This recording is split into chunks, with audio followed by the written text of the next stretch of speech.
You may begin. Have you ever wondered why a horseshoe is considered lucky? The story behind this has many variations. This is one of them. Once upon a time, a wise old blacksmith was hard at work making horseshoes. The sound of the anvil attracted the attention of the devil, and he thought it'd be a good idea to get his hoof shod. So he made a deal with the blacksmith and stood to be shod. Now the blacksmith saw with whom he was dealing, so he nailed on red-hot shoes, sending the nails right square into the center of the devil's feet. Now once the devil had walked some distance, he began to suffer great torture from the shoes. The more he danced and pranced and kicked and swore, the more they hurt him. Finally, after he'd gone through all this agony, he tore them off and threw them away. From that time to this, whenever the devil sees a horseshoe above a door, he turns and runs, anxious to keep away from those torturous devices. Hello, my name is Sophia Swanson. I'm 18 years old and attend Skagit Valley College. This is my 13th year in 4-H and my 12th presentation given at the county level. I'm a member of the Valley Green Acres Horse 4-H Club. The title of my presentation is Farrier Work. Today I will be telling you what a farrier is, some basic tools used by a farrier, how to become a farrier, some pros and cons of being a farrier, and some interesting facts about farriers.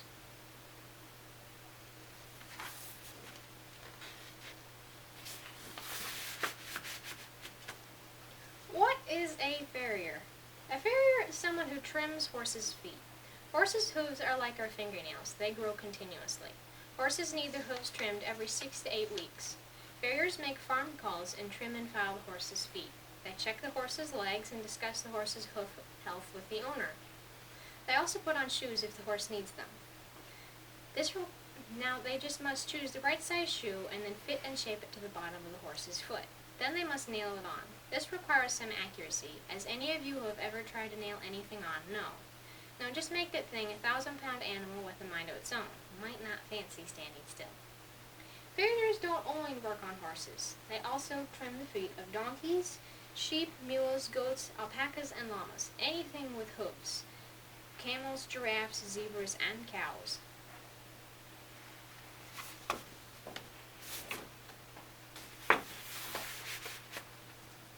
Some tools.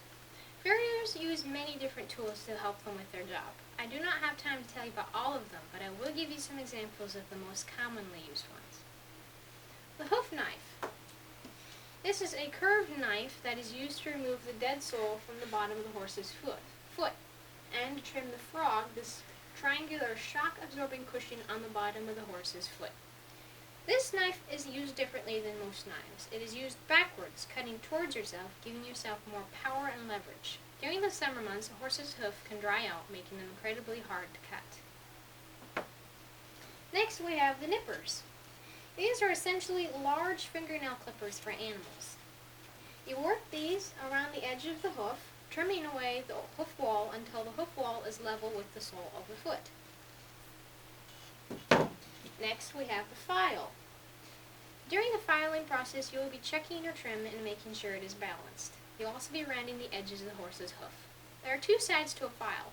One has more bite, whereas the other is used for making surfaces smooth.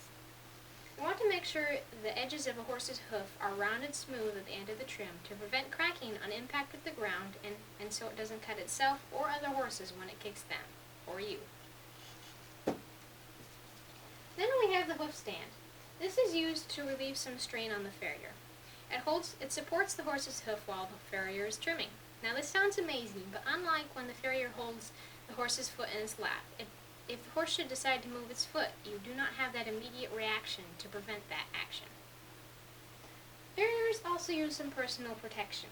They use a farrier apron or farrier chaps. These protect the farrier's legs from the wet and muddy conditions of the horse's legs, and in case a tool should slip. Farriers also need a basic working knowledge in blacksmithing so that they can melt shoes and fit and shape them to the bottom of a horse's foot. Now, not all farriers offer to shoe horses. Some specialize in what is known as barefoot trimming, meaning they only trim the horse's foot and do not put on shoes.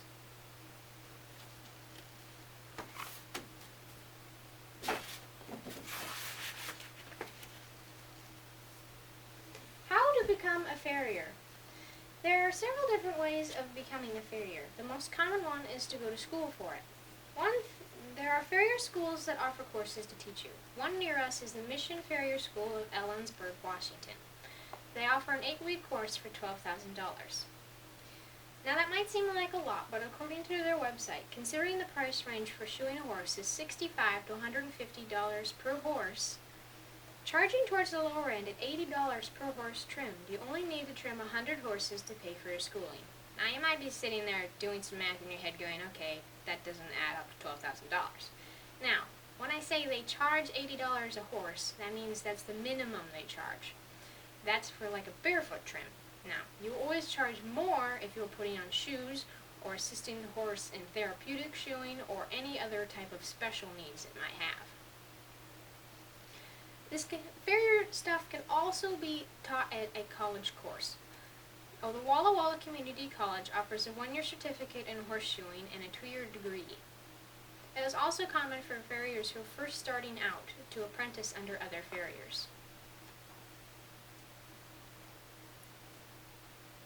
There are several certificates you can get as a farrier. There is the CF, the Certified Farrier. This means you have at least a year of shoeing experience, demonstrated professional knowledge, and can create a range of shoes. The CTF, Certified Tradesman Farrier. You must have at least 2 years of experience and completed the CF exam, and must make and fit a shoe in a certain time frame. The CJF, Certified Journeyman Farrier. You must have at least 2 years of shoeing experience, pass written and practical tests, and forge a specific type of bar shoe in a certain amount of time.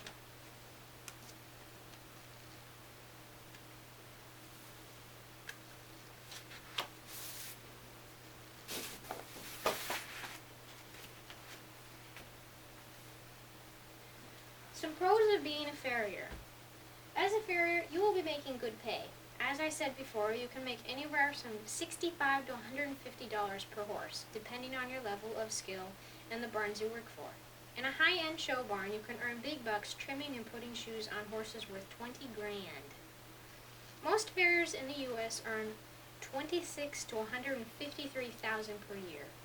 If you work in the thoroughbred racing barns, you can earn as much as up to $200,000 per year. Being a farrier offers unending opportunities to advance. Farrier work is one of the fastest growing trades in the U.S. as horse ownership increases. You are always learning. Every horse is different. As a farrier, you get to work independently. There are several farrier companies that have many farriers working for them, but the majority of farriers work by themselves. You get to be your own boss and choose clients to work for. This means if you don't really like working,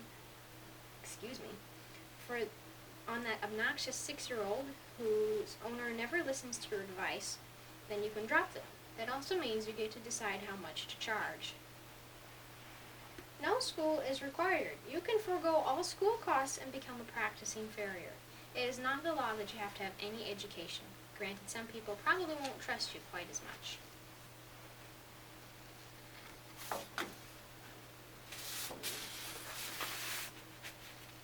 Some cons of being a farrier. As a farrier, you will be working out in the elements year-round, spring, summer, fall, and winter. As a farrier, yes, you get to work independently, but that also means you have to take responsibilities. So when you encounter a cranky customer, there's nobody to hide behind. As a farrier, you will be working on all types of horses, young, old, sweet, and mean. Sometimes when you work on a horse, the owner isn't present, so you just show up on work on the horse by yourself. As a farrier, you need to be physically fit. Not that you're always manhandling a horse, but you do need to be able to hold a hoof in your lap for long periods of time and trim, rasp, and balance it. And if the horse should decide they don't want to hold their body weight anymore, well, there's that too. So all you have to do is be able to balance a few thousand pounds in your lap while with your legs, because your hands are busy holding hoof still and trying to squeeze nippers, trying to cut dried out hoof as hard as concrete. Easy, right? Being a farrier is commonly known as being physically demanding.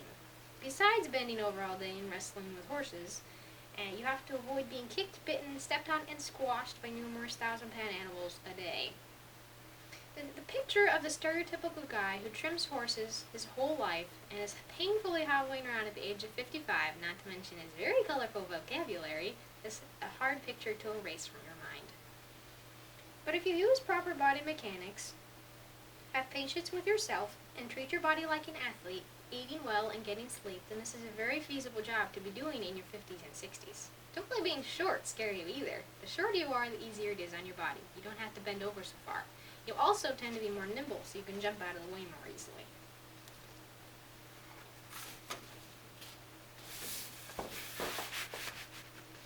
Some interesting facts about farriers. As a farrier, your pay increases. The average full-time farrier makes around $102,000 per year, whereas a part-time farrier normally makes around $26,000 a year. Farriers, 32% of farriers are willing to travel 50 to 100 miles to trim a horse's foot. When it comes to working out of a truck or working out of a trailer, the majority of farriers choose to work solely out of a truck.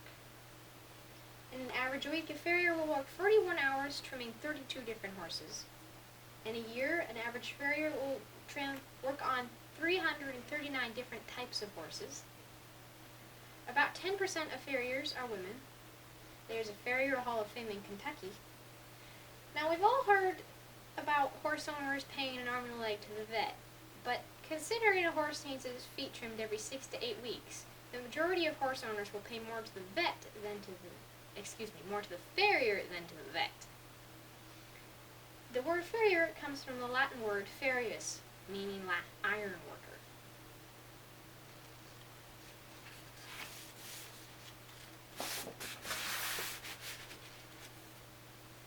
In summary today, I have talked to you about farrier work.